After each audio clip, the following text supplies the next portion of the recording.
Hello friends and subscribers, welcome to Tamil bell YouTube channel. நீங்க இன்னும் நம்ம சேனலை சப்ஸ்கிரைப் பண்ணல அப்படின்னா மறக்காம சப்ஸ்கிரைப் பண்ணுங்க. பக்கத்துல உள்ள பெல் பட்டனை கிளிக் பண்ணுங்க. நாங்க போடக்கூடிய வீடியோக்கள் எல்லாமே உடனடியா பாருங்க. இன்னைக்கு நம்ம வீடியோல ஐபிஎல்லோட 8வது மேட்ச் யாருக்குன்னு சொல்லி பார்த்தோம் அப்படின்னா மும்பை இந்தியன்ஸ்க்கும் சன்ரைசர்ஸ் ஹைதராபாத்துக்கும், இந்த ரெண்டு டீமுக்குமான ஒரு ஃபுல் பிரிவு தான் இந்த வீடியோல பார்க்க போறோம். ஆல்ரெடியே இந்த ரெண்டு டீமே தான் விளையாண்ட முதல் மேட்ச்ல வந்து பாத்தீங்கன்னா லாஸ் ஆயிருக்காங்க. மும்பை இந்தியன்ஸும் வந்து பாத்தீங்கன்னா நெயில் பிட்டிங்ல வந்து கடைசி ஓவர்ல லாஸ் ஆனாங்க. அதே மாதிரி கடைசி 4 ஓவருக்கு 80 ரன் தேவைப்பட்டப்போ அடிச்சு மேட்சே முடிச்சிட்டாரு. கிட்டத்தட்ட மேட்சே முடிச்சிட்டாரு. நெயில் பிட்ல கடைசியில வந்து மேட்ச் ஒரு அவுட் ஆகி மேட்ச் மாறிடுச்சு ஹென்ரி கிளாசன். ஸோ சன்ரைசர்ஸ் ஹைதராபாத்தும் நெயில் பிட்டிங் மேட்சஸ் தான் தோத்துட்டு வந்திருக்காங்க. மும்பை இந்தியன்ஸ் மேட்சும் நெயில் பிட்டிங்ல தான் தோத்துட்டு இந்த மேட்ச் வந்திருக்காங்க. இந்த மேட்ச் அவங்களோட ஃபர்ஸ்ட் வின்னிங் மேட்சா இருக்கும். ரெண்டு டீமுக்குமே யார் வின் பண்ணாலுமே.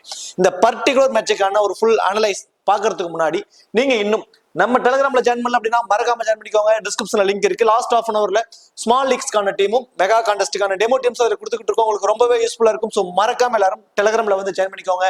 டிஸ்கிரிப்ஷன்ல லிங்க் இருக்கு. Not only small leagues, grand leagues, sports ஆப்ல இருக்கக்கூடிய பாப் ஆப்ஷன், குபேர் ஆப்ல இருக்கக்கூடிய டியோ ஆப்ஷன், இப்படி எல்லாமே கொடுத்துக்கிட்டு இருக்கோம். உங்களுக்கு ரொம்ப ரொம்ப ரொம்ப யூஸ்ஃபுல்லா இருக்கும். ஸோ மறக்காம எல்லாரும் டெலிகிராம்ல வந்து ஜாயின் பண்ணிக்கோங்க. டிஸ்கிரிப்ஷன்ல லிங்க் இருக்கு. அது மட்டும் இல்லாம நீங்க இன்னும் ஸ்போர்ட்ஸ் ஆப்ல ஜாயின் பண்ணல அப்படின்னா மறக்காம ஜாயின் பண்ணிக்கோங்க. டிஸ்கிரிப்ஷன்ல லிங்க் இருக்கு. இன்வைட் கொடுத்து தமிழன் ஸ்மால் லீக்ஸ்க்கு ரொம்ப ரொம்ப ரொம்ப ரொம்ப பெஸ்டான ஒரு ஆப். லைக் நம்மளோட வினிங்ஸ் எல்லாமே நம்ம குரூப்ல போட்டுட்டு இருக்கோம். உங்களுக்கு பார்த்தாவே தெரியும். அது மட்டும் கிடையாது, இதுல பாப் அப்படிங்கிற ஒரு ஆப்ஷன் இருக்கு. ஒரே ஒரு பிளேயரை மட்டும் சூஸ் பண்ணி நிறைய ஏர்ன் பண்றது. அதையெல்லாம் ஒரு பக்கம் இருந்தாலே நம்ம சேனல் சார்பா, நம்ம தமிழ் பெல் சேனல் சார்பா லீடர் போர்டும் அனௌன்ஸ் பண்ணிருக்கோங்க. ஸோ இன்வெஸ்ட்மெண்ட் லீடர் போர்டும் அனௌன்ஸ் பண்ணிருக்கோம். சீரிஸ் லீடர் போர்டும் அனௌன்ஸ் பண்ணிருக்கோம். ஸோ எல்லாருமே ரொம்ப ரொம்ப ரொம்ப லெஸ் காம்படிஷன் தான். என்னோட இன்வைட் கோட பயன்படுத்தணும்னால மட்டும்தான் இந்த காம்படிஷன்ல பார்ட்டிசிபேட் பண்ணிக்க முடியும். டிஸ்கிரிப்ஷன் லிங்க் இருக்கு. என்னோட இன்வைட் கோட பயன்படுத்தி ஜாயின் பண்ணிக்கோங்க. இந்த இதுல பார்ட்டிசிபேட் பண்ணிக்கோங்க. லெஸ் யூசர்ஸ் தான் இருக்காங்க. ஸோ என்னோட யூசர்ஸ் வந்து பாக்குறப்ப ரொம்ப ரொம்ப கம்மியான யூசர்ஸ் தான். அவங்களுக்குள்ள நீங்க வந்து போட்டி போட்டு உங்களால இந்த பிரைசஸ் எல்லாம் வந்து வின் பண்ணிக்க முடியும். ஸோ இதுக்கு முன்னாடி நம்ம 4 முறை இந்த லீடர் போர்ட அனௌன்ஸ் பண்ணிருக்கோம். 4 முறையுமே அவங்களுக்கான பிரைசஸ் எல்லாமே டிஸ்ட்ரிபியூட் பண்ணிட்டோம். இது 5வது முறை. ஸோ இதுவும் உங்களுக்கான பிரைசஸ் உங்களுக்கு எல்லாமே வந்து சேர்ந்துரும். இதுல வந்து பாத்தீங்கன்னா இன்வெஸ்ட்மெண்ட், அதிக இன்வெஸ்ட்மெண்ட் பண்றவங்களுக்கு வந்து பாத்தீங்கன்னா ஏத்தர் 450 ஸ்கூட்டி உங்களுக்காக கொடுக்க போறோம். ரொம்பவே சூப்பரா இருக்கும். கண்டிப்பா வந்து ட்ரை பண்ணி பாருங்க. சரி, ஓகே, வாங்க வீடியோக்குள்ள போகலாம். மேட்சை பொறுத்த வரைக்கும் 27 மார்ச் 7:30 இந்த மேட்ச் நடக்குது. மேட்ச் எங்க நடக்குது பாத்தீங்கன்னா ராஜீவ் காந்தி இன்டர்நேஷனல் ஸ்டேடியம் ஹைதராபாத்ல வந்து இந்த மேட்ச் நடக்குதுங்க. அதாவது எஸ்ஆர்ஹெச் டீமோட ஒரு ஹோம் கிரவுண்ட்ல வந்து இந்த மேட்ச் வந்து நடக்க போகுது. இதோட பிச் ரிப்போர்ட்னு சொல்லி பாத்தீங்கன்னா இனிஷியல் ஸ்டேஜஸ்ல ஹைதராபாத்தை பொறுத்த வரைக்கும் நல்லாவே பிளாட் ட்ராக்கா தாங்க இருக்கும். நல்லா வந்து பேட்டிங்க்கு சப்போர்ட் பண்ற மாதிரியான ஒரு பிச்சை தான் வந்து மோஸ்ட்லி ரெடி பண்ணிருப்பாங்க. அங்க ஹையஸ்ட் ஸ்கோர்னு சொல்லி பாத்தீங்கன்னா ஒரு 230+ ரன் எல்லாம் போயிருக்கு. நல்ல ஒரு பேட்டிங் ட்ராக்கா இருக்கும். செகண்ட் இன்னிங்ஸ்ல கொஞ்சம் நல்ல ஸ்விங் இருக்கும். இனிஷியல் ஸ்டேஜஸ்ல மிடில் கொஞ்சம் ஸ்பின்னர்ஸ்க்கு சப்போர்ட் பண்ணும். ஒரே ஒரு மைனஸ், கொஞ்சம் லேட்டரா வந்து பாத்தீங்கன்னா கொஞ்சம் டியூ ஃபேக்டர் இருக்கும். அதை பாலை கிரிப் பண்ணி பவுல் பண்றது கொஞ்சம் கஷ்டப்படுவாங்க. ஃபர்ஸ்ட் இன்னிங்ஸ்ல மிடில் கொஞ்சம் ஸ்பின்னர்ஸ்க்கு சப்போர்ட் பண்ணும். இன்சியலா கொஞ்சம் நல்ல பவுன்சஸ் இருக்கும், நல்ல ஸ்விங் இருக்கும். செகண்ட் இன்னிங்ஸ்ல வந்து பாத்தீங்கன்னா பேட்டிங்க்கு நல்லா சப்போர்ட் பண்ணி வின் பண்றதுக்கான வாய்ப்புகள் தான் மோஸ்ட் ப்ராபபிலி இருக்கும் இந்த வேணுவை பொறுத்த வரைக்கும். வேணு ரெக்கார்டு சொல்லி பார்த்தோம் அப்படின்னா மொத்தம் 71 மேட்ச் பிளே பண்ணிருக்காங்க. அதுல பேட்டிங் ஃபர்ஸ்ட் பண்ணவங்க 32, பேட்டிங் செகண்ட் பண்ணவங்க 38 மேட்ச் வின் பண்ணிருக்காங்க. ஆவரேஜான ஸ்கோரே பாத்தீங்கன்னா 159. ஸோ கிட்டத்தட்ட ஒரு 165 வரைக்குமே இந்த மேட்ச் வருவதற்கான சான்சஸ் ரொம்ப அதிகம். ஹையஸ்ட் ஸ்கோர் பாத்தீங்கன்னா 231 ரன் அடிச்சிருக்காங்க எஸ்ஆர்ஹெச். லோயஸ்ட் ஸ்கோர் பாத்தீங்கன்னா டெல்லி கேபிட்டல்ஸ் 80 ரன்னுக்கு இங்க சுருண்டிருக்காங்க. ஸோ இது வந்து பாத்தீங்கன்னா ஆவரேஜான ஸ்கோரா இருக்க போது ஒரு 165. ஹெட் டு ரெக்கார்டை பொறுத்த வரைக்கும் 21 மேட்ச் வந்து பிளே பண்ணிருக்காங்க. அதுல மும்பை இந்தியன்ஸ் 12 மேட்சும், சன்ரைசர்ஸ் ஹைதராபாத் 9 மேட்சும் வின் பண்ணிருக்காங்க. ஸ்லைட்லி கொஞ்சம் வினிங் ரேஷியோ அதிகமா வச்சிருக்கிறது மும்பை இந்தியன்ஸ் டீம் தான். ஸோ அடுத்ததான் வந்து பாத்தீங்கன்னா ரெண்டு டீமோட ஒரு பாசிபிளான பிளேயிங்களோட பார்த்துருவோம். ரோஹித் சர்மா, இசான் கிஷன் 2 பேரும் இன்னிங்ஸ் ஓபன் பண்ண போறாங்க. அடுத்ததான் Naman Dhir, Tilak Varma, Hardik Pandya, Tim David, Gerald Coetzee, Shams Mulani, Jasprit Bumrah, Luke Wood, Piyush Chawla, then அடுத்ததா டுவால் பிரேவிஸ். ஸோ டுவால் பிரேவிஸை வந்து இம்பாக்ட் பிளேயரா வந்து பயன்படுத்த போறாங்க. ஸோ அடுத்ததான் வந்து பார்த்தோம் அப்படின்னா சன்ரைசர்ஸ் ஹைதராபாத்தை பொறுத்த வரைக்கும் மயங்க் அகர்வால், ராகுல் திரிபாதி 2 பேரும் இன்னிங்ஸ் ஓபன் பண்றாங்க. மோஸ்ட் ப்ராபபிலி மயங்க் அகர்வாலும் அபிஷேக் சர்மா வந்து இம்பாக்ட் பிளேயரா வந்து பயன்படுத்துவாங்க. ஸோ அபிஷேக் சர்மாவும் மயங்க் அகர்வால் வந்து இன்னிங்ஸ் ஓபன் பண்ணுவாங்க. அடுத்தது வந்து ராகுல் திரிபாதி 1 டவுன். அடுத்தது Aiden Markram, Heinrich Klaasen, Abdul Samad, Shahbaz Ahmed, Marco Jansen, Pat Cummins, Bhuvneshwar Kumar, T Natarajan, Mayank Markande. So இது வந்து பார்த்தோம் அப்படின்னா சன்ரைசர்ஸ் ஹைதராபாத்தோட ஒரு பாசிபிளான பிளேயிங் 11. இப்போ கிராண்ட் லீக்ஸ்க்கு நம்ம எந்த மாதிரி ஆப்ஷன்ஸ்ல பிளேயர்ஸை சூஸ் பண்ணலாம். ஸோ அதுக்கு முன்னாடி நம்ம வந்து பார்த்தீங்கன்னா பர்சன்டேஜ் வைஸா பிளேயர்ஸ் எப்படி எந்த மாதிரி ஆப்ஷன்ஸ்லாம் பிக் பண்ணலாம் அப்படிங்கிற ஒரு கான்செப்ட்லையும் கொண்டு வந்திருக்கும். ஸோ அதை அடுத்தது சொல்றேன். இப்போ ஓவராலா வந்து பார்த்தோம் அப்படின்னா யாருக்கு எந்த மாதிரி ஆப்ஷன் அப்படிங்கிறது நம்ம பார்த்துருவோம். ஸோ ரோஹித் சர்மா பொறுத்த வரைக்கும் அவர் கேப்டன்ஷிப் பண்ணல, ஹர்திக் பாண்டியா தான் வந்து கேப்டன் பண்ணிட்டு இருக்காரு. ரோஹித் சர்மா வந்து பார்த்தீங்கன்னா அந்த 30 யார்ட் சர்க்கிள்லேயே அவர் வந்து ஃபீல்டிங் நிறுத்துறது இல்லைங்க. லாஸ்ட் மேட்ச்ல வந்து பார்த்தீங்கன்னா பெரிய கான்ட்ரவர்சியா போயிட்டு இருக்கு. லாஸ்ட் மேட்ச் பண்ண ஒரு விஷயம் ரோஹித் சர்மா லாங்ல ஃபீல்டிங் நிறுத்த சொன்னது அது மாதிரிலாம். அஸ் அ கேப்டனா அவர் வந்து எந்த பிளேயரை எங்க நிறுத்தி வைக்கணுங்கிறது வந்து ஒரு கேப்டனுக்கு தாங்க தெரியும். அந்த கேப்டனோட சாய்ஸ்ல விட்டுறலாம். ஸோ என்னைய பொறுத்த வரைக்கும் ஹர்திக் பாண்டியா வந்து ரோஹித் சர்மாவை லாங்ல ஃபீல்டிங் நிறுத்த சொன்னது வந்து தப்பு இல்லை. பட் அவரு வந்து 5 கப்பு எடுத்து கொடுத்த ஒரு ஒரு மூத்த வீரருக்கு இந்த மாதிரி ஒரு லாங்ல ஃபீல்டிங் செட் பண்ணுமா அப்படிங்கிற ஒரு ஒரு சின்ன ஒரு மைனஸ் மட்டும் தான் எனக்கு. பட் கேப்டனா அவர் பண்ணது சரி. ஒரு மூத்த வீரர்களுக்கான ஒரு மரியாதை கொடுக்கலாங்கிறது மட்டும் தான் என் பக்கம் இருக்கக்கூடிய ஒரு இது மைண்ட். அப்படி பாக்குறப்ப ரோஹித் சர்மா கொஞ்சம் லாங்ல தாங்க ஃபீல்டிங் நிறுத்துறாரு. ஸோ 1 or 2 கேச்சஸ் பிடிக்க கூட வாய்ப்பு அவருக்கு இருக்கலாம். அப்படி இல்லைன்னா மேபி இந்த மேட்ச் அவர் இம்பாக்ட் பிளேயரா கூட பயன்படுத்தி ஒரு பேட்டிங் மட்டும் ஆடிட்டு போங்கிற மாதிரி கூட கொண்டு வரலாம். ஸோ என்னை பொறுத்த வரைக்கும் ரோஹித் சர்மா இந்த மேட்ச் வந்து ஒரு 25+ ரன்ஸ் வரைக்கும் அடிப்பதற்கான சான்சஸ் வந்து இருக்கு. லாங்ல ஃபீல்டிங் நிறுத்தினாங்கன்னா 1 or 2 கேச்சஸ் பிடிக்கும் வாய்ப்புகள் ரொம்ப அதிகம். இசான் கிசானை பொறுத்த வரைக்கும் விக்கெட் கீப்பர் பண்றாரு. ஸோ விக்கெட் கீப்பர்லேயே கேச்சஸ் ஸ்டம்பிட் ரன் அவுட்ல ஒரு 11 பாயிண்ட்ஸ் வந்துருவாரு. பேட்டிங்லயுமே வந்து அக்ரெசிவா ஸ்டார்ட் பண்ணக்கூடியவர். லாஸ்ட் மேட்ச் யாரும் அவுட் ஆயிட்டார், டக் அவுட் ஆயிட்டாரு. இந்த மேட்ச் அவரோட பேட்டிங்ல இருந்து மினிமம் 25ல இருந்து மேக்ஸிமம் 35 ரன்ஸ் வரைக்குமே அவர்கிட்ட நம்ம எதிர்பார்க்கலாம். விக்கெட் கீப்பர் மூலியமாவும் ஒரு 11 பாயிண்ட்ஸ் அவருக்கு கிடைச்சிடும். நமந்தர் லாஸ்ட் மேட்ச் சூப்பர்வா ஸ்டார்ட் பண்ணார். பட் பெரிய இன்னிங்ஸ் அவரால் கன்வெர்ட் பண்ண முடியல. கொஞ்சம் அக்ரெசிவா ஸ்டார்ட் பண்றாரு. நல்ல ஒரு ஃப்ரீடம் கொடுத்துருக்காங்க. ஒரு யங் பிளேயருக்கு நல்லா அடிச்சு ஆடுங்க அப்படிங்கிற மாதிரி ஒரு ஃப்ரீடம் கொடுத்துருக்காங்க. அவரோட பேட்டிங் ஆக்ஷன் அந்த மாதிரி தான் இருக்க போகுது இந்த சீரிஸ் ஃபுல்லாவே. வெரி ஃபர்ஸ்ட் பால்ல இருந்து அக்ரெசிவா ஸ்டார்ட் பண்ணக்கூடிய ஒரு ஆப்ஷனா தான் இருக்க போகுது. ஏன்னா சூரியகுமார் யாதவ் வந்துட்டார், ஃபிட் ஆயிட்டாருன்னா நமந்தர் வெளியே போயிடுவாரு. ஸோ அப்போ சூரியகுமார் யாதவ் இடத்த அவர் எந்த மாதிரி ஆடுறாரோ அந்த மாதிரியான ஒரு பெர்ஃபார்மன்ஸ் தான் நமந்தர் இருந்து எதிர்பார்ப்பாங்க. சோ அதுக்கு தகுந்த மாதிரி லாஸ்ட் மேட்ச் நல்ல ஒரு பெர்ஃபார்மன்ஸ் பண்ணாரு. அது ஒரு பெரிய ரன்ஸா கொண்டு போகல, லோ பர்சன்டேஜ் பிக்கா இருக்காரு. கிராண்ட் லீக்ஸ்ல வேணா ஒரு பிக் டிஃபரன்ஷியல் பிக்கா ட்ரை பண்ணுங்க. பேட்டிங் ஆக்ஷன்ஸ் எல்லாமே நல்லா இருக்கு. நல்ல ஒரு ஹிட்டிங் எபிலிட்டியும் அவர்கிட்ட இருக்கு. கிராண்ட் லீக்ஸ்ல ட்ரை பண்ணி பாருங்க. வந்து 25+ ரன்ங்கிறது ஒரு 40+ ரன் வந்துச்சுன்னா மோஸ்ட்லி யாரும் அவரை ட்ரை பண்ணிருக்க மாட்டாங்க. சோ திலக் வர்மா பொறுத்த வரைக்கும் லாஸ்ட் மேட்ச் இவரை வச்சு நிறைய பேர் கான்ட்ரவர்சியா சொல்லிட்டு இருக்காங்க. அந்த சிங்கிள்ஸ் ஓடி இருக்கணும், நீங்க ஓடி இருந்தீங்கன்னா மும்பை டெஸ்ட் வச்சிருப்பாங்க அப்படின்ட்டு. சோ அது ஓடாதுக்கான நிறைய ரீசன்ஸ் இருக்கு. ஏன்னா நிறைய முறை 9 மேட்ச்ல 6 முறை வந்து ரஷீத் கானுக்கு அகேன்ஸ்டா டிம் டேவிட் அவுட் ஆயிருக்காரு. ஸோ அந்த ஒரு விஷயத்துக்காக நான் ரஷீத் கானை நான் டேக் பண்ணிக்கிறேன் அப்படிங்கிற மாதிரி கூட இருந்திருக்கலாம். ஏன்னா நம்ம வெளியே இருந்து பாக்குறப்ப எதுனாலும் தெரியும், உள்ள அந்த பிளேயர்ஸ்க்கான ஒரு மனநிலை அப்படிங்கிறது ரொம்பவே இம்பார்ட்டன்ட். ஒரு பிளேயரை தக்க வச்சு ஒரு பிளேயரை எப்படி காப்பாற்றணுங்கிறதுலாம் அந்த 2 பேத்துக்குள்ள ஒரு கான்ட்ரிபியூஷன் ஒரு இது இருக்கும். ஸோ நம்ம அதுல தலையிட வேண்டாம். ஆனா திலக் வர்மா நல்ல பேட்ஸ்மேன், நல்ல ஒரு ஹார்ட் ஹிட்டரும் கூட. கடைசி ஸ்லாக் ஓவர்ஸ் எல்லாம் அவர் பாட் நிறைய பவுண்டரிஸ்ல அடிச்சு ஆடுவாரு. அவரோட ஃபீல்டிங் பொசிஷன் தாங்க இம்பார்ட்டன்ட். லாங்ல தாங்க இருக்கும். 1 or 2 கேச்சஸ் கண்டிப்பா அவர் பிடிப்பதற்கான வாய்ப்புகள் ரொம்ப அதிகம். ஸோ மினிமம் ஒரு கேச்சஸ் பேட்டிங்ல 25ல இருந்து ஒரு 30% வரைக்கும் அடிப்பதற்கான ஒரு வாய்ப்பு ரொம்ப அதிகம். ஹர்திக் பாண்டியாவோட டவுன் ரொம்ப கீழே போய்கிட்டே இருக்கு. ஓவர் வந்து 2 ஓவர் வரைக்கும் போல் பண்றாரு, மினிமம் 2 ஓவர் போல் பண்றாரு. பேட்டிங்ல அவரோட பொசிஷனை ரொம்ப கீழே கொண்டு போயிட்டே இருக்காரு. அது வந்து அவருக்கு மிகப்பெரிய ஒரு பேக் ஃபயர் ஆக போகுது. ஏன்னா டுவல் பிரேவிஸ் இம்பாக்ட் பிளேயரா உள்ள வந்துடுறாரு. அப்போ ரோஹித் சர்மா, இசான் கிசான் ஓபன், அடுத்ததா நமந்தர் இருக்காரு, அடுத்ததா டுவல் பிரேவிஸ், அடுத்ததா வந்து பாத்தீங்கன்னா திலக் வர்மா. அந்த சுச்சுவேஷன் வர்றப்பவே இவங்க எல்லாம் ஆடி முடிக்கிறப்பவே ஒரு 15 ஓவர் வந்துடும். இந்த 15 ஓவருக்கு அப்புறம் உடனே யாரை இறக்குவாங்கன்னா டிம் டேவிட்டை தான் இறக்குவாங்க, கொஞ்சம் அதிக ரன்ஸ் வேணும் அப்படிங்கிறதுக்காக. அப்போ ஹர்திக் பாண்டியாவோட டவுன் இன்னும் கீழே தான் போய்கிட்டே இருக்கு. அது அவருக்கு மிகப்பெரிய ஒரு மைனஸ். நமக்கும் அவரை பிக் பண்றப்போ ஒரு ஃபேண்டசி வேல்யூ அவருக்கு மேல கொஞ்சம் டிக்ரீஸ் ஆகுது. அந்த 2 ஓவர்ல ஒரு விக்கெட் எடுத்துட்டாதான் அவர் வந்து பாத்தீங்கன்னா ஃபேண்டசி டீமுக்குள்ள வர முடியும். இந்த 2 ஓவர்ல ஒரு விக்கெட் எடுத்துட்டு ஒரு 25+ ஃபேண்டசி பாயிண்ட், ஸ்டார்டிங் பாயிண்ட் ஒரு 4 பாயிண்ட், ஒரு 29+ ஃபேண்டசி பாயிண்ட், ஒரு 30 பாயிண்ட்ல இருப்பாரு. பேட்டிங்ல வந்து ஒரு 10 ரன் கடைசி அவர் டவுனுக்கு வர டவுனுக்கு ஒரு 10 ரன் அடிச்சாருன்னா ஒரு 45 ஃபேண்டசி பாயிண்ட்ஸ் வரும். அவர் அந்த ஃபேண்டசி டீமுக்குள்ள வர வாய்ப்பு இருக்கும். அதர்வைஸ் அவர் மோஸ்ட் ப்ராபபிலி வருவதற்கான வாய்ப்புகள் ரொம்ப கம்மியாகுது. அவரோட டவுன் லாஸ்ட் மேட்ச் வந்த டவுன் வைஸ் பாக்குறப்போ. ஜெரால்ட் கோட்ஸி டெத் ஓவர்ல போல் பண்றாரு. 4 ஓவர்னு போல் பண்ணிடுவாரு. மினிமம் 2 விக்கெட் வரைக்கும் எடுப்பதற்கான சான்சஸ் இருக்கு. ஃபர்ஸ்ட் போல் பண்ணாரு அப்படின்னா செகண்டா போல் பண்ணாலும் மினிமம் 1 விக்கெட் வரைக்கும் எடுத்துருவாரு. சாம்ஸ் முல்லானி லாஸ்ட் மேட்ச் ரொம்ப எக்ஸ்பென்சிவா போயிட்டாரு. அவர்கிட்ட இருந்து நம்ம 1 விக்கெட் வரைக்கும் எதிர்பார்க்கலாம். ஜஸ்பிரீத் பும்ரா லாஸ்ட் மேட்ச் வேற லெவல்ல ஒரு பர்ஃபார்மன்ஸுங்க. ஸோ என்ன எனக்கு ஏன் கேப்டன்ஷிப் கொடுக்கல, நீங்க எதுக்கு ஹர்திக் பாண்டியா கொண்டு வந்து அங்க இன்னொரு டீம்ல இருந்து எதுக்கு இங்க கொண்டு வந்தீங்கிற மாதிரியான ஒரு இதா இருந்துச்சு. அவரோட ஸ்பெல் பயங்கரமா பவுல் பண்ணாரு. 4 ஓவருக்கு ரொம்ப கம்மி ரன் கொடுத்தாரு. 13 ரன்னோ 14 ரன்னோ கொடுத்து எக்கனாமிக்கலாவும் பவுல் பண்ணியிருந்தாரு. 3 விக்கெட்டை சாச்சிருந்தாரு. இந்த மேட்சும் அவர்கிட்ட இருந்து கண்டிப்பா வந்து 2 அல்லது அதற்கு மேற்பட்ட விக்கெட்டுகள் வந்து எதிர்பார்க்கலாம். லுக்வுட் லாஸ்ட் மேட்ச் சரியா பர்ஃபார்மன்ஸ் இல்லை. பட் இன்டர்நேஷனல் லெவலா இருக்கட்டும், அதாவது இன்டர்நேஷனல் லெவலில் நடக்கக்கூடிய அந்த T20 லீக்ஸ், நிறைய மற்ற லீக்ஸ் எல்லாத்துலயுமே நிறைய விக்கெட்ஸ் எடுத்திருக்காரு. நிறைய ஸ்லோவர் பால் பேக்கப் தென்ல நிறைய ட்ரை பண்ணுவார். அவரோட சீமே வந்து வேற லெவல் இருக்கும். லெஃப்ட் ஆர்ம் சீம்லயே அவர் கொஞ்சம் டிஃபரெண்டா ட்ரை பண்ணுவார். நல்ல ஒரு wicket taking bowler. Last match wicket எடுக்கல. இந்த மேட்ச் அவர் பிக் டிஃபரன்சியல் பிக்கா இருப்பாரு. பியூ சாவ்லாட்ட இருந்து நம்ம ஒரு விக்கெட் வரைக்கும் எதிர்பார்க்கலாம். இம்பாக்ட் பிளேயரா வரக்கூடிய டிவால் பிரேவிஸ்க்கு வந்து பாத்தீங்கன்னா கேட்ச் பிடிச்சா அதுக்கான பாயிண்ட்ஸ் கிடைக்காது. அது ஒண்ணு. அவர் ஃபீல்டிங்ல மோஸ்ட்லி இருக்க மாட்டோம். டைரக்டா பேட்டிங்ல தான் கொண்டு வைக்க போறாங்க. அப்போ கேட்ச் பிடிக்க வாய்ப்பு இருக்காது. ஸோ அதை விட்டுருவோம். ரெண்டாவது வந்து பார்த்தோம்னா பேட்டிங்ல அவர்கிட்ட இருந்து ஒரு 30+ ரன் அது வரணும். அப்பதான் ஒரு நம்ம பிக் பண்றதுக்கான ஒரு ஆப்ஷன் இருக்கும். ஆப்போசிட் சைட்ல இருக்கக்கூடிய பவுலிங் யூனிட்டை பார்த்தோம் அப்படின்னா ஸ்பின்னிங் டிபார்ட்மெண்ட்ல மைக் மார்க்கண்டே இருக்காரு. ஸோ அவர் லெக் ஸ்பின்ல கொஞ்சம் வீக் டிவால் பிரேவிஸ்.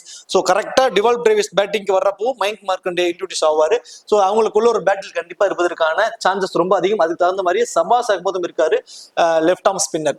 ஸோ இந்த மாதிரியான ஆப்ஷன்ஸ் இருக்கிறதால டிவால் பிரேவிஸ் இந்த மேட்ச் ஒரு பெரிய இம்பாக்ட் பண்றதுக்கான வாய்ப்பு ரொம்ப ரொம்ப கம்மி தான். ஸோ அடுத்ததான் எஸ்ஆர்ஹெச்சை பொறுத்த வரைக்கும் மயங்க் அகர்வால், ராகுல் திரிபாதி. ஸோ ரெண்டு பேரும் சாரி அபிஷேக் சர்மாவும் மயங்க் அகர்வாலுக்கு இன்னைக்கு ஓபன் பண்ண போறாங்க. ராகுல் திரிபாதி ஒன் டவுன் வர போறாரு.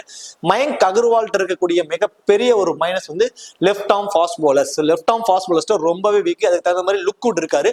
Left arm fast bowler Luke Wood west Mayank Agarwal இவங்களுக்குள்ள கண்டிப்பா இனிஷியல் ஸ்டேஜ்லேயே ஒரு பேட்டில் இருப்பதற்கான சான்சஸ் இருக்கும். தென் அபிஷேக் சர்மாவை பொறுத்த வரைக்கும் ஒரு யங் பிளேயருங்க. இந்த பவுன்சஸ் பால் எல்லாம் கொஞ்சம் கஷ்டப்படுறாரு.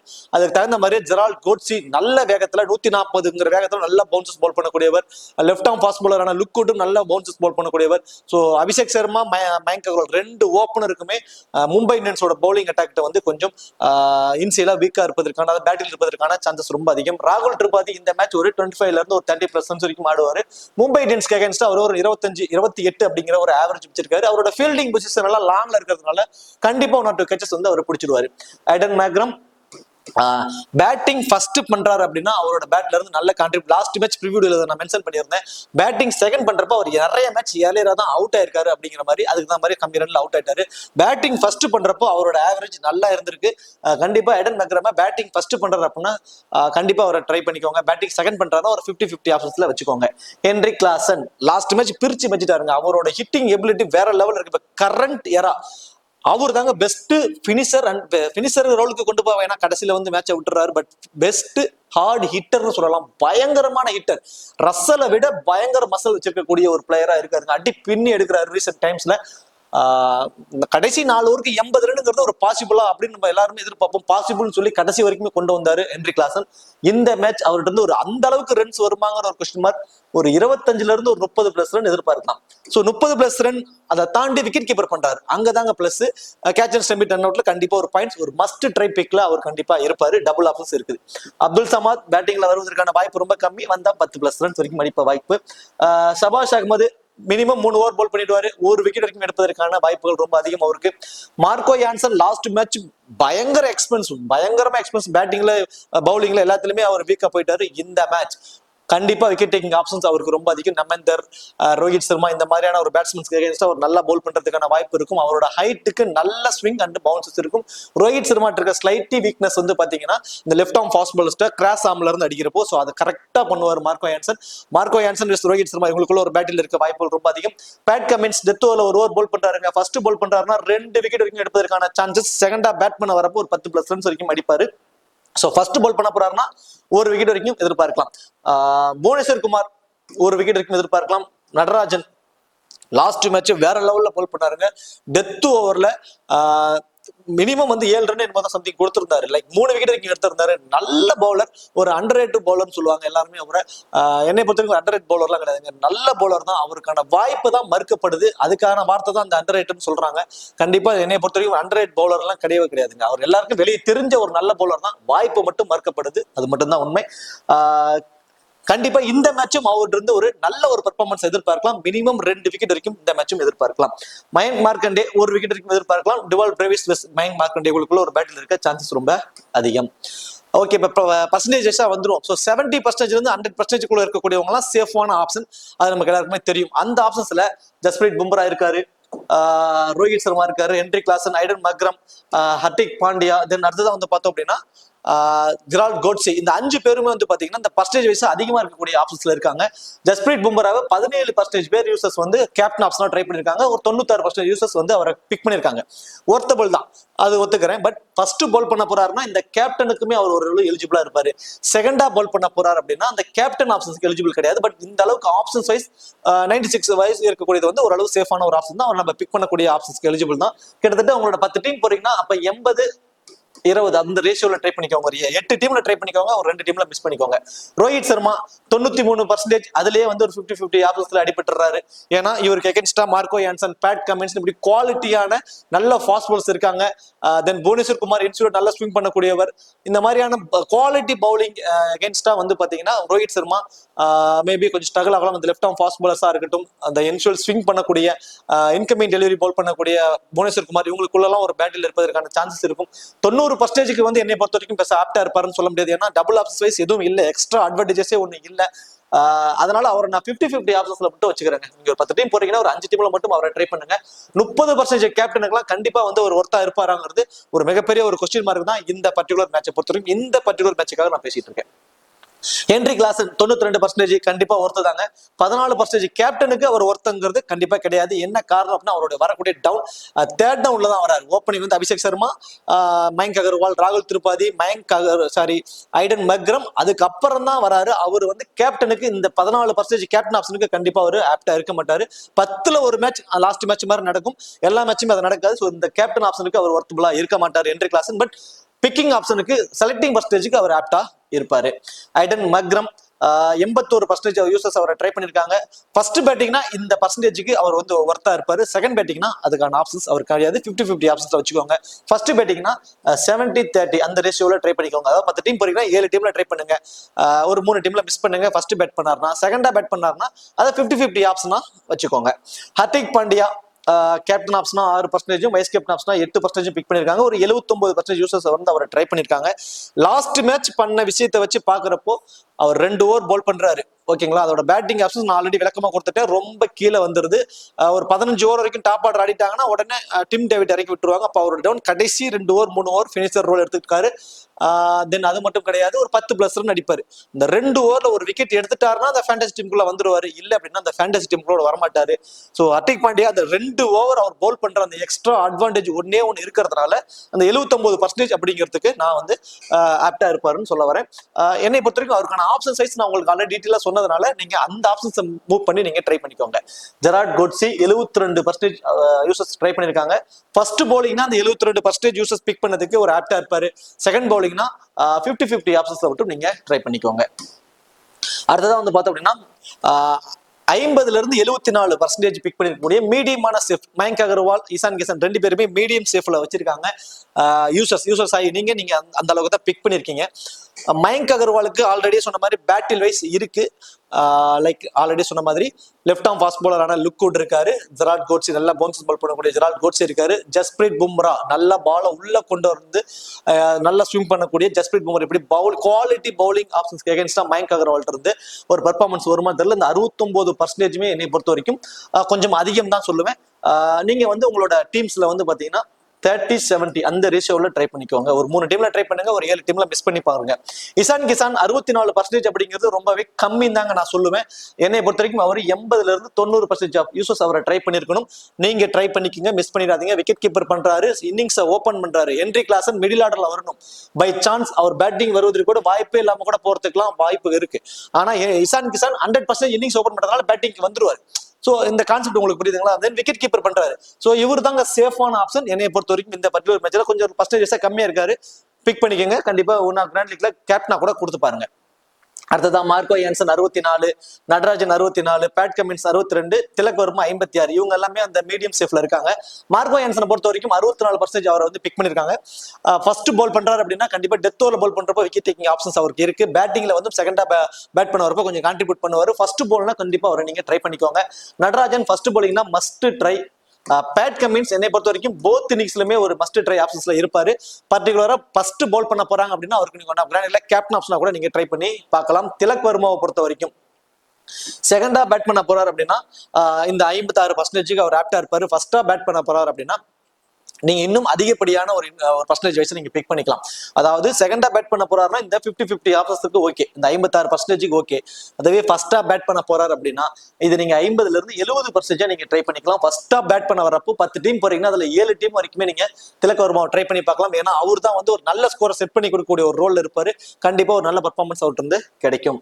ஸோ அடுத்ததான் வந்து பார்த்தோம் அப்படின்னா 20ல இருந்து 49% இருக்கு. அதாவது ப்ராஃபிட் ஆர் லாஸை டிசைட் பண்ணக்கூடிய ஒரு பிளேயர் அப்படின்னா இந்த ஆப்ஷன்ஸ்ல இப்போ ஒரே ஒரு பிளேயர் மட்டும் தான் இருக்காரு. ஸோ மயங்க் மார்க்கண்டே அவர் வந்து பாத்தீங்கன்னா ஒரு மினிமம் ஒரு விக்கெட் எடுப்பதற்கான வாய்ப்பு தாங்க இருக்கும். ஏன்னா ஆப்போசிட் சைட்ல வெறும் டுவால் பிரேவிஸை தவிர மீதெல்லாம் இந்தியன் பிளேயர்ஸா இருக்கிறதுனால ஸ்பின்னர்ஸை கொஞ்சம் ஈஸியா ஆடிடுவாங்க. ஒரு விக்கெட் வரைக்கும் அவர் எடுக்கலாம். அடுத்ததான் ஹியூஜ் ப்ராஃபிட் இல்லைன்னா ஃபெயிலியர் ஃபுல்லாவே ஃபுல் லாஸ் ஆயிடும். அந்த மாதிரி ஆப்ஷன் சொல்லி பார்த்தோம் அப்படின்னா பியூட் சாவ்லா, புவனேஸ்வர் குமார் 2 பேரும் தான் இருக்காங்க. Bhuvneshwar Kumar minimum 2 over maximum 3 over வரைக்கும் போல் பண்றாரு. விக்கெட் டேக்கிங் ஆப்ஷன்ஸ் அவருக்கு இருக்கு. இன்சியலா பவர் பிளேல ஒரு விக்கெட் எடுப்பாரு. ஒரு பிக் டிஃபரன்சியல் பிக்கா ட்ரை பண்ணுங்க. இப்ப பியூட் சாவ்லாவும் அந்த ஒரு விக்கெட் எடுத்துருவாரு. இப்ப இந்த 2 பேர்ல இருந்து யார் அந்த ஃபேண்டசி டீமுக்குள்ள வருவதற்கான வாய்ப்பு இருக்குன்னா யார் அந்த LBW முறையிலயோ அல்லது போல்டு முறையில விக்கெட் எடுக்கிறாங்களோ அவங்க தான். ஏன்னா அதுக்கு ஒரு 8 பாயிண்ட் இருக்குது. தென் கேட்ச் பிடிக்க வாய்ப்பு அதிகம் உள்ள இடத்துல வந்து புவனேஸ்வர் குமார் இருப்பாரு. ஸோ இவர் வந்து கொஞ்சம் ஃபேண்டசி வேல்யூ இன்க்ரீஸ் ஆகக்கூடிய பிளேயரா வந்து புவனேஸ்வர் குமார் வந்து இருக்க போறாரு. அதுலயும் பர்டிகுலரா செகண்டா போல் பண்றாரு அப்படின்னு வச்சுக்கோமே. ஃபர்ஸ்ட் போல் பண்றப்ப நீங்க 50-50 ஆப்ஷன்ஸ்ல புவனேஸ்வர் குமார் வச்சுக்கோங்க. செகண்டா போல் பண்ண போறாரு அப்படின்னா 70-30 அந்த ரேஷியோல ட்ரை பண்ணி 10 டீம் போறீங்கன்னா 7 டீம்ல கூட நீங்க புவனேஸ்வர் குமாரை ட்ரை பண்ணி பார்க்கலாம். அடுத்ததான் வந்து பாத்தீங்கன்னா ராகுல் Tripathi, Naman Dhir, Shahbaz Ahmed, Tim David. So இதுல ராகுல் திரிபாதி என்னைய பொறுத்த வரைக்கும் இந்த பர்டிகுலர் மேட்ச்ல ஒரு மஸ்ட் ட்ரை பிக்னே சொல்லுவேன். போத் இன்னிங்ஸ்லுமே ஹைதராபாத் பிச்ல நல்ல ஆவரேஜ் வச்சிருக்காரு, நிறைய ரன்ஸ் ஆடி இருக்காரு. அது ஒரு வேலிட் பாயிண்ட். 1 டவுன் வராரு. அவரோட ஃபீல்டிங் பொசிஷன் எல்லாம் லாங்ல தாங்க இருக்கும். கண்டிப்பா 1 or 2 கேச்சஸ் பிடிச்சிருவாரு. ரொம்ப ரொம்ப ரொம்ப லோ பர்சன்டேஜ் பிக்கா இருக்காரு. ஒர்த்தபிளான பிளேயர். கண்டிப்பா உங்களோட கிராண்ட் லிஸ்ட்ல கிட்டத்தட்ட ஒரு 80% ஆஃப் டீம்ஸ்ல வந்து நீங்க அவரை நீங்க ட்ரை பண்ணிக்கோங்க. நமன்தர் ஆல்ரெடி சொன்ன மாதிரி நல்ல ஒரு ஹார்ட் ஹிட்டரா தெரியுறாரு. நல்ல ஒரு பாலை பார்த்து ஹிட் பண்றாரு. டாப் த ஆர்டர்லயே வராரு. அது அவருக்கு இருக்கக்கூடிய பிளஸ். கிராண்ட் லீக்ஸ்ல அட்லீஸ்ட் ஒரு 2 டீம்லயாவது ட்ரை பண்ணுங்க. குவாலிட்டியா தெரியுறாரு. கண்டிப்பா ஒரு 25% அடிக்க வாய்ப்பு இருக்கும். ஒரு பிக் டிஃபரன்சியல் பிக்கா இருப்பாரு. அடுத்ததான் வந்து பார்த்தோம் அப்படின்னா லுக்குட், சாம்ஸ் முலானி, அப்துல் சமாத். ஸோ இதுல தான் சாம்ஸ் முலானி லாஸ்ட் மேட்ச் ரொம்ப எக்ஸ்பென்சிவ். பட் மினிமம் 3 ஓவர் வரைக்கும் போல் பண்ணிருக்காரு. அது அவருக்கான பிளஸ்ஸா தெரியுது. ஒரு விக்கெட் எடுத்துட்டாலுமே வெறும் 2% யூசர்ஸ் தான் ட்ரை பண்ணிருக்காங்க. ஸ்பின் பவுலர் வேற. ஆப்போசிட் சைட்ல ஐடன் மக்ரமா இருக்கட்டும், ஹென்ரி கிளாசனா இருக்கட்டும், இவங்க எல்லாம் டாப் த ஆர்டர்ல இருக்கிறாங்க. ஒரு foreign players. Shams Mulani Heinrich Klaasen, Aiden Markram அவங்களுக்குள்ள ஒரு பேட்டில் இருக்க சான்சஸ் இருக்கும். ஒரு விக்கெட் எடுத்தாருன்னா 2% தான் பிக் பண்ணிருக்காங்க. மேட்ச் ஆரம்பிக்கும் போது ஒரு 4% யூசர்ஸ் ட்ரை பண்ணிருப்பாங்க. ஒரு பிக் டிஃபரன்சியல் பிக்கா வந்து சாம்ஸ் முலானி இருப்பாரு. அதே மாதிரி என்னைய பொறுத்த வரைக்கும் இந்த பர்டிகுலர் மேட்ச்ல லுக்குட் தாங்க பிக் டிஃபரன்சியல் பிக்கா இருப்பாரு. ஆப்போசிட் சைட்ல லைக் வந்து பாத்தீங்கன்னா மயங்க் அகர்வால், அபிஷேக் சர்மா, ராகுல் திரிபாதி வெறும் என்ன சொல்றது வெறும் இந்தியன் பிளேயர்ஸா இருக்காங்க. Indian players mostly left arm fast bowlers team bounces bowl பண்ணக்கூடியவங்கள்ட்டையும் கொஞ்சம் வீக்கா இருப்பாங்க. லுக்குட் அதை பயன்படுத்தி விக்கெட் அள்ளிடுவாருங்கிற ஒரு ஃபீல் தான் எனக்கு. கண்டிப்பா இந்த மேட்ச் அவர்கிட்ட இருந்து ஒரு 2 விக்கெட் வரைக்கும் எதிர்பார்க்கலாம். வெறும் 4% ஆஃப் யூசர்ஸ் தான் அவரை ட்ரை பண்ணியிருக்காங்க. சரி, ஓகே. இப்போ இந்த வீடியோ உங்களுக்கு பிடிச்சிருக்கும்னு நினைக்கிறேன். லைக் இம்பாக்ட் பிளேயரை பொறுத்த வரைக்கும் Dewald Brevis, Abhishek Sharma. Dewald Brevis already சொன்ன மாதிரி மயங்க் இவர் கரெக்டா வர்றப்ப மயங்க் மார்க்கண்டே வந்துருவாரு. அவங்களுக்குள்ள ஒரு பேட்டில் இருக்க சான்சஸ் இருக்கும். லாஸ்ட் மேட்ச் 40 ரன் ஆடினதை வச்சு நீங்க ஒரு பிளானுக்கு போயிட வேண்டாம். மயங்க் மார்க்கண்டே, டுவால் பிரேவிஸ் அவங்களுக்குள்ள ஒரு பேட்டில் இருக்க சான்சஸ் இருக்கும். தென் அபிஷேக் சர்மாவுக்கு வந்து பார்த்தோம் அப்படின்னா பவுன்சஸ் பால்ல கொஞ்சம் வீக்கா இருக்காரு. ஜெராட் கோட்ஸி 140 வேகத்துல பவுன்சஸ் பால் போல் பண்ணக்கூடியவர். லைக் அதே மாதிரி ஜஸ்பிரீத் பும்ராவோட பால்லையும் அபிஷேக் சர்மாவுக்கு ஒரு பேட்டில் இருக்கு. அவர் கொஞ்சம் ஏர்லியரா அவுட் ஆகிறதுக்கான வாய்ப்பு தான் இருக்கும். இந்த இம்பாக்ட் பிளேயர்ஸ் 2 பேருமே பெருசா இம்பாக்ட் பண்ணுவாங்களா அப்படிங்கிறது ஒரு மிகப்பெரிய கொஸ்டின் மார்க்கா தெரியுது இந்த பர்டிகுலர் மேட்ச்ல. சரி, ஓகே. இந்த வீடியோ வைஸ் உங்களுக்கு சொன்னதெல்லாம் உங்களுக்கு புரிஞ்சிருக்கும் நினைக்கிறேன். பர்சன்டேஜ் வைஸா சொன்னதும் உங்களுக்கு புரிஞ்சிருக்கும். தென் ஸ்டார்டிங்லயே யாருக்கு என்ன மாதிரி ஆப்ஷன்ஸ் இருக்குன்னு சொன்னதும் உங்களுக்கு புரிஞ்சிருக்கும் நினைக்கிறேன். இந்த வீடியோ உங்களுக்கு பிடிச்சிருந்துச்சு அப்படின்னா மறக்காம வீடியோக்கு லைக் பண்ணி வீடியோ கொஞ்சம் சப்போர்ட் பண்ணுங்க. இந்த வீடியோ பத்திய கருத்துக்களை கமெண்ட் செக்ஷன்ல சொல்லிடுங்க. இந்த வீடியோ உங்க ஃப்ரெண்ட்ஸுக்கு ஷேர் பண்ணி விடுங்க. எனக்கு யாரும் இந்த ஃபேண்டசி ப்ளே பண்றவங்க எனக்கு யாரும் தெரியாது அப்படின்னா எனக்கு நீங்க பண்ணக்கூடிய சப்போர்ட் ஒரே ஒரு லைக் மட்டும்தான். அந்த லைக் அடுத்தடுத்தவங்களுக்கு இந்த வீடியோவை கொண்டு போய் சேர்த்துரும். தேங்க்யூ.